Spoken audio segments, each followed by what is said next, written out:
Traveling is always hard, but traveling with a kid or two can be especially difficult. By now we all know that plugging kids into a tablet can buy you some time and some judgmental looks from strangers, but that tablet's no good if it's out of power and short on content. I'm Donald Bell, and here are some of my best tips for making the most out of a tablet while traveling with kids. First, buy your kids some headphones. Trust me, you don't want to be listening to Thomas the Train for hours at a time through iPad speakers, and neither does anyone around you.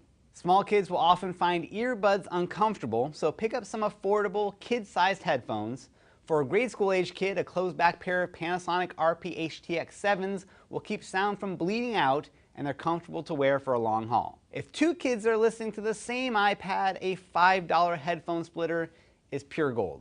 If you're worried that your kid is listening at an unsafe volume, use the iPad's parental restrictions to lock the maximum volume to a level you're comfortable with. Also realize that the tablet is only good if the battery isn't dead. So bring your charger, bring an in-car charger, maybe even invest in a portable charging pack. And understand how to conserve the power you have. Put the tablet in airplane mode, keep the brightness down, and know that games will typically drain battery power 2 or 3 times faster than listening to music or watching video.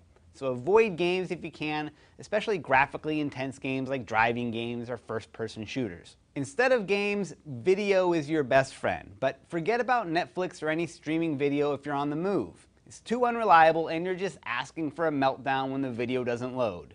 Instead, download videos ahead of time. It can get expensive, but there are ways to save money. For TV shows, buying an entire season will save you a few bucks over buying shows individually. Even better, look for the option to download in SD.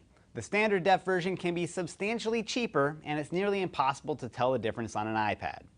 Also, keep in mind that some kids' shows are short, so a whole $15 season can often take less time than one $5 movie. So to stretch your dollar, look for deals on kids' movies. You can download multiple rentals in advance. They'll last up to 30 days on the iPad, but once you start in on watching one, you have only 24 hours to finish it.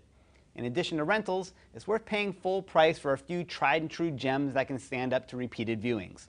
And finally, download some of this content to your phone as well. It never hurts to have a backup plan. So there you go. That's my best advice for when you're trying to prepare your tablet for a long trip with a kid or two. For more tablet tips and tricks, visit cnet.com/how-to.